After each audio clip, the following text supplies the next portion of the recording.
2026 begins with stories that have marked the lives of many people. Follow now in our retrospective episode. In the United States, ADRA draws attention to the increase in human trafficking during the Super Bowl, one of the largest sports events in the world. In the virtual environment, the global digital mission of the Seventh-day Adventist Church uses the Metaverse to connect people and bring hope on immersive platforms. In the Philippines, 10,000 young people from 11 countries gathered at a historic camp to learn, serve, and reinforce leadership based on values.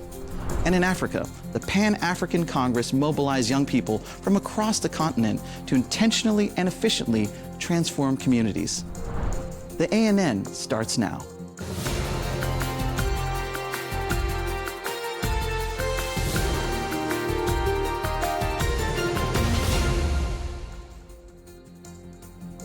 The world changes and the mission follows. In 2025, faith and compassion crossed borders, connected stories, and inspired new beginnings. You are now following some of the best news of 2025. Welcome to a new year of exciting stories. With a focus on leadership, spirituality, and mission, the Seventh-day Adventist Church gathered thousands of young people at the Pan-African Congress. The event highlighted the role of youth in transforming communities and advancing the gospel. Noel Sabanda has the details. The third edition of the Pan-Africa Youth Congress was held at Babcock University, Nigeria, in the West and Central Africa Division. About 3,000 young people descended at this prestigious institution. The Congress was attended by the three divisions, namely the East and Central Africa Division, the Southern Africa Indian Ocean Division, and last but not least, the West and Central Africa Division, and it was graced by our leaders from the General Conference. Running under the theme Cities for Christ, the Pan-Africa Youth Congress at Babcock University, Nigeria, witnessed a kaleidoscope of colors and traditions as participants from various African countries showcased their unique cultural identities.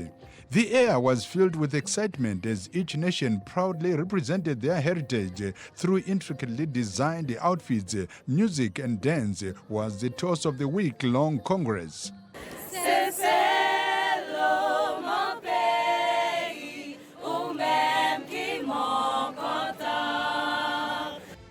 From the vibrant ADRA and Ankara prints of West Africa to the elegant Maasai attire of the East and Central Africa and down to the Southern Africa, every country was well represented. The diversity of the African culture was on full display, highlighting the continent's rich heritage and creativity. As the youths gathered from different Pan-African countries, they celebrated their differences and commonalities, forging bonds that transcended beyond our borders. The Cultural Day celebrations served as a poignant reminder of the Pan-African spirit, which emphasizes unity, solidarity, and collective progress. Both the local and the international speakers graced this auspicious occasion with dozens of workshops designed to equip, empower, and to sharpen the skills of our youths. Well, the Faith and Science Council is a combination of several entities from the General Conference and our schools around the world. So we have the Biblical Research Institute, the Geoscience Research Institute, Loma Linda Earth and Science Biological Department, and we also have the seminary from Andrews University. In Belarus, a country in Eastern Europe with a strong Soviet heritage and a lack of social services outside the capital, the Seventh-day Adventist Church has made and continues to make a difference. In schools, nursing homes, and community centers, the church provides structure, presence, and direct care to families with children with disabilities and forgotten elderly individuals. The Rachitsa community marked its 30th anniversary, reflecting on its growth from small gatherings in the 1980s to an established group with its own building, expanded in 2002. Over the years, different pastoral families have served the community, contributing to its growth and activities. The community actively engages children and youth through clubs, camps, festivals, and educational programs. The celebration included a photo presentation, speeches, and expressions of gratitude for the community's journey and impact. In Vitebsk, an event welcomed around 120 parents and children with special needs, featuring music, storytelling, and gift-giving. Similar programs were also held in local schools, a nursing home, and a community center. creating meaningful connections through shared activities. In Minsk, the capital, a gathering honored singer Anna Herman, bringing guests together over tea in a warm atmosphere. The program concluded with small gifts and invitations to future events, fostering a sense of community and shared reflection. Evangelism has crossed borders and is also advancing in the virtual world. During the 10 days of prayer, the Seventh-day Adventist Church brought biblical themes to audiences who are not in the churches, but on screens. See how this experience was in the Metaverse, a real tool that reaches the hearts of people. Did you know you can access the spatial metaverse from a variety of devices? That's right. You can join in using your cell phone, laptop, and even without a virtual reality headset. When you click on the link to our space, you'll find it right here on the screen, in the bio, or in the caption. Just look for it. You can choose a pre-made character from the platform and jump right in without needing to create an account or log in. Simply type your name, pick a character that represents you, and you're all set to join us. If you'd prefer to create a custom character that you can save for future meetings, stick around. In the next video, I'll guide you through the step-by-step process of setting up your account. Beyond the 10 days of prayer, the church is actively engaging with the Metaverse, a virtual space where users can interact and explore immersive environments. This digital world, along with other innovative projects, like the 1844 game, offers young people a dynamic and educational way to learn about Adventist history. The year was 1844. Does this date ring a bell? That year, the world saw several significant events, including the launch of the first commercial telegraph line by Samuel Morse and the birth of Carl Benz, the engineer behind the first gasoline-powered automobile. And that's just the beginning. But what is it about this date that makes it so memorable for us? 1844 was a year filled with hope and anticipation, as a movement drew in crowds eager for the imminent return of Jesus. This wave of mass preaching sparked a significant revival. However, it also led to a profound disappointment. Yet despite this setback, the movement laid the groundwork for the eventual establishment of the Seventh-day Adventist Church. This date stands as a crucial prophetic milestone in the plan of salvation. To share this important story, we created a variety of materials, including books, magazines, studies, films, and illustrations. These resources are designed to help both young people and adults learn more about the events of October 22nd, 1844. With technology becoming a bigger part of our daily lives, the way we learn and take in information has changed a lot. The Seventh-day Adventist Church in South America is keeping a close eye on these developments. This is the same organization that uses technology and virtual reality to share the gospel. And now it will present its message in a fresh format that feels very familiar to our teenagers. Meet 1844, The Journey, where players are taken back to October 23rd of that year, just a day after the Great Disappointment. In this virtual world, you'll step into the shoes of investigators, joining Nick from Feliz 7 Play as you explore and uncover the mysteries surrounding this pivotal event. With the guidance of historical figures, players will tackle puzzles and discover the fascinating stories behind the prophecies. They'll also gain insight into how this significant movement of preaching and revival led to the founding of the Adventist Church. Good games will always play a vital role in the education of this new generation. Learning through gamification offers a more interactive experience, making it relatable and engaging for them. We understand that the new generations are already engaged. Now we're sharing content to highlight the important story of the Seventh-day Adventist Church that deserves to be told. In 1844, this journey captures a sense of mission and emphasizes the important role of young people in our church, much like Ellen and many others did in the past. Today, our teenagers and young people play a vital role in the mission and history of the church. When they understand their identity, they can embrace a meaningful mission within the church, empowered by God's grace and the Holy Spirit. Because those who don't know their own history are bound to repeat the mistakes of the past. When we use a game as a platform and a strategy to teach about history, highlighting the journeys of our pioneers, we are also shaping the future of our church. And are you ready to join us on this interactive journey? Curious about what it was like to experience October 23rd, 1844? Now you have a chance to discover it. Human trafficking increases during major events, such as the traditional Super Bowl, the championship of the American Football League in the United States. ADRA warns about this alarming reality. With 50 million victims worldwide, human trafficking is a growing threat, particularly affecting women and children. During high-traffic events like the Super Bowl, traffickers exploit a large concentration of people to capture vulnerable victims. In 2024, over 113,000 victims were identified in the United States. ADRA, the Adventist Humanitarian Relief Agency, works to raise awareness and protect, as it did during the latest Super Bowl. Human trafficking involves the exploitation of individuals, often through fraud or coercion, for purposes like forced labor, prostitution, and organ trafficking.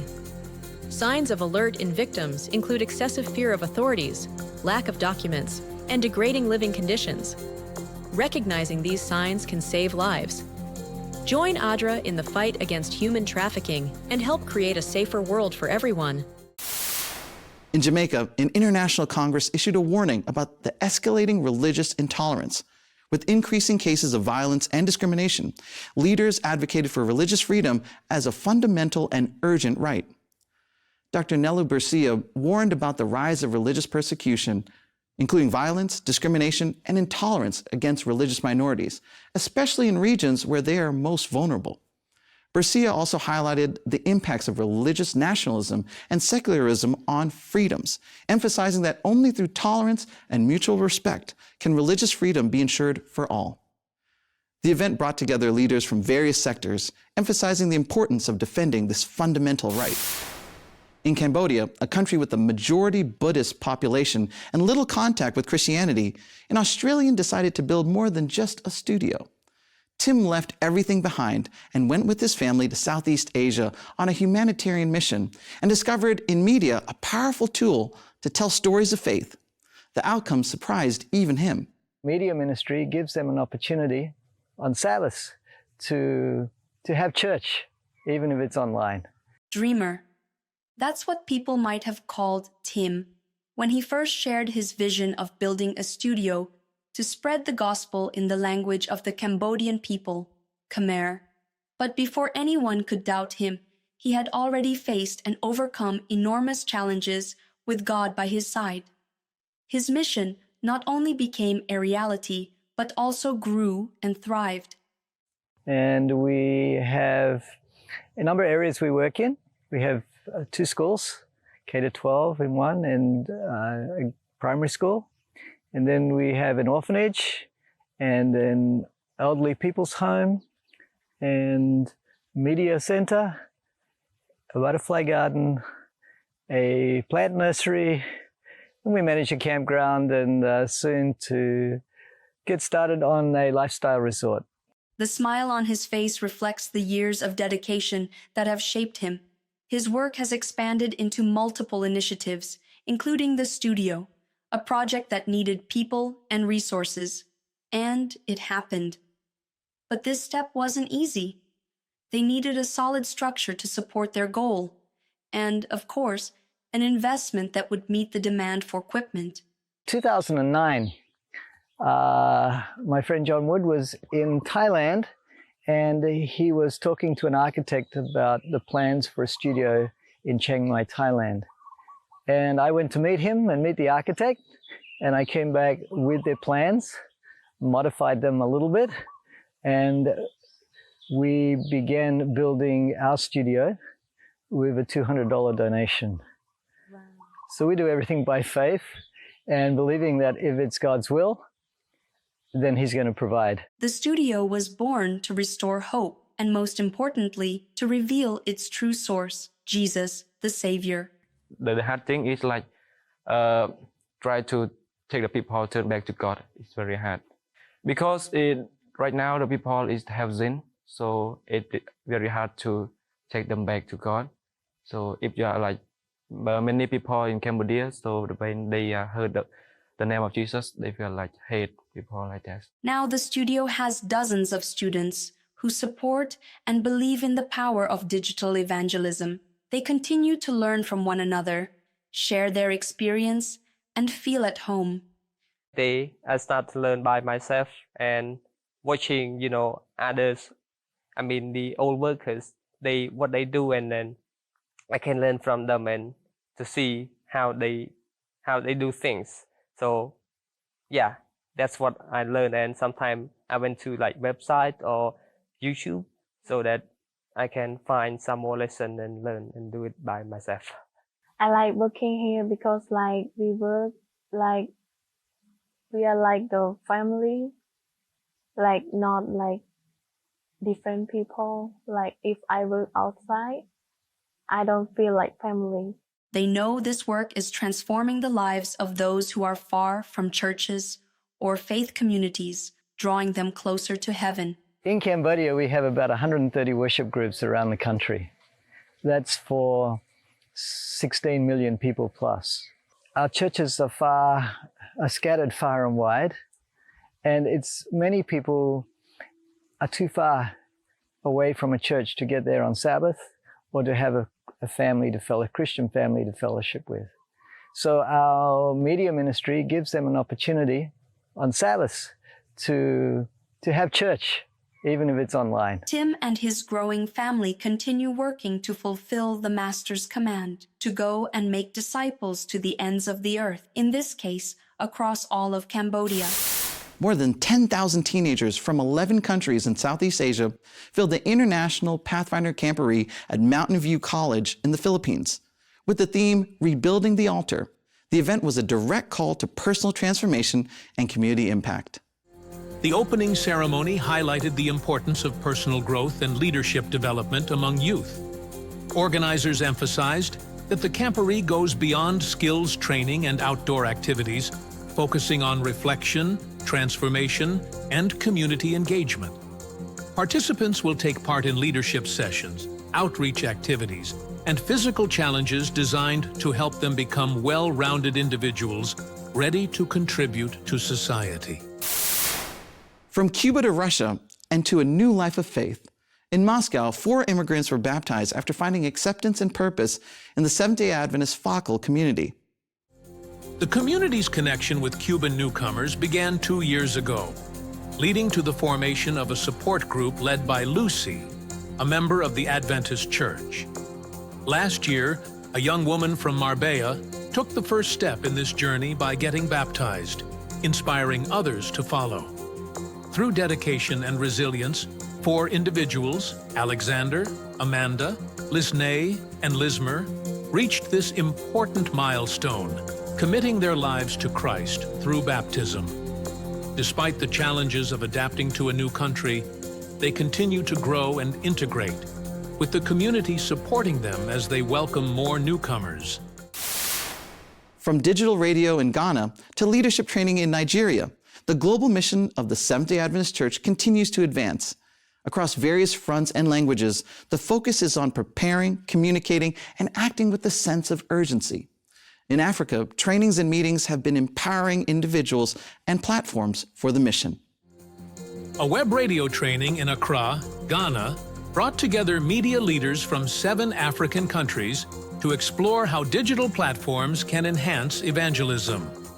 This initiative aligns with the Church's global mission to strengthen digital outreach and share hope with more people. Meanwhile, Erton Kohler, at the time Secretary of the General Conference of the Seventh-day Adventist Church, visited Babcock University in Nigeria, where over 12,000 students are being equipped for purposeful careers and leadership centered on Christ. In Ghana, Köhler also met with local leaders, delivering a powerful message on the urgency of mission. He emphasized that spreading the gospel requires unity, dedication, and immediate action. Many are waiting for the good news that brings meaning and hope to their lives, he shared, reminding everyone that the church's mission goes beyond borders and calls for global involvement. A story of pain and addiction until a movie changed everything. The impact of The Hopeful, a historical production about the origins of the Seventh-day Adventist Church, reignited the hope of those who had already given up on God. I love Jesus. I would not be here without Jesus. If it was up to me, I would have ended my life a long time ago. But he had different plans. Welcome, everyone. We're here at the red carpet event for The Hopeful movie in Chattanooga, Tennessee. My name is Melanie Chris. I found out about the movie through Rick Stern and Shelley Stern, the owners of the company that I work for. They were kind enough to rent out a theater for all of us employees to go watch.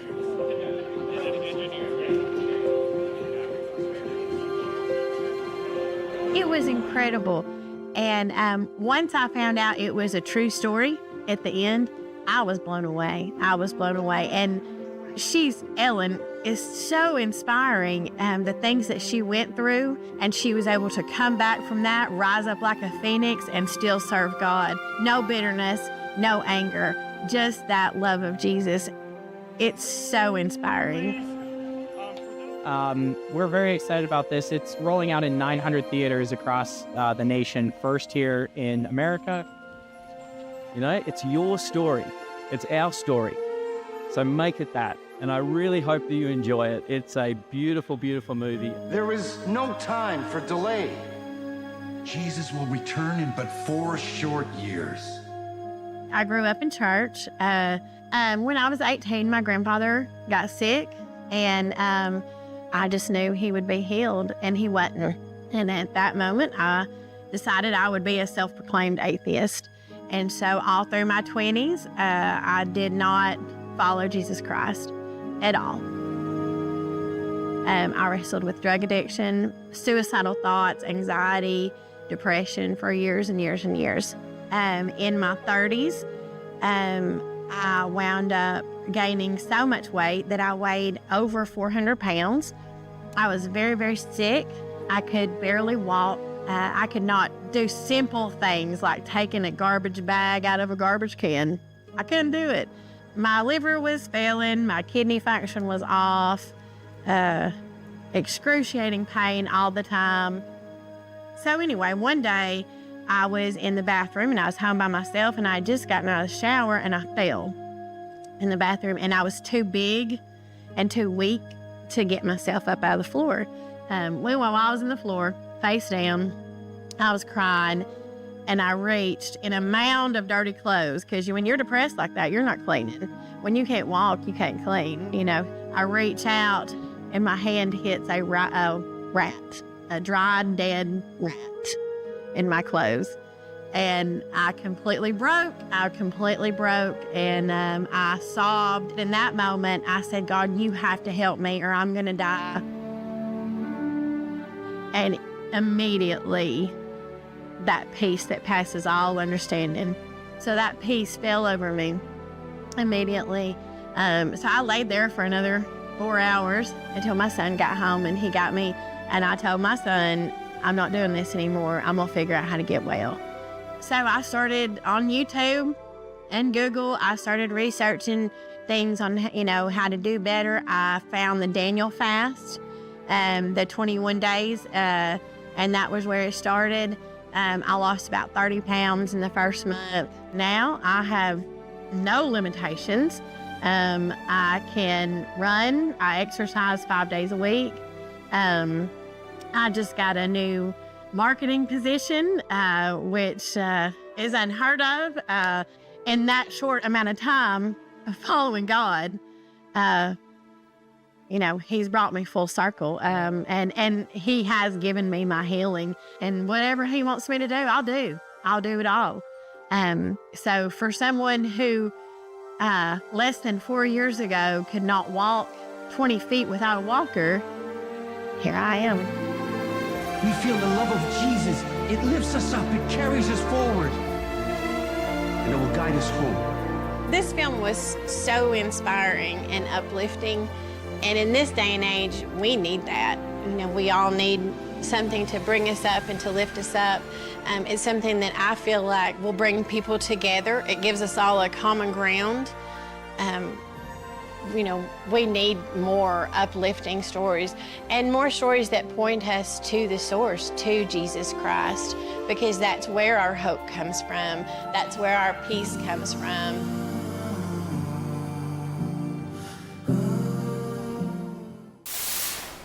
These were the stories of ANN 2025 retrospective. A new year begins, and the call remains to serve, share hope, and live faith wherever needed.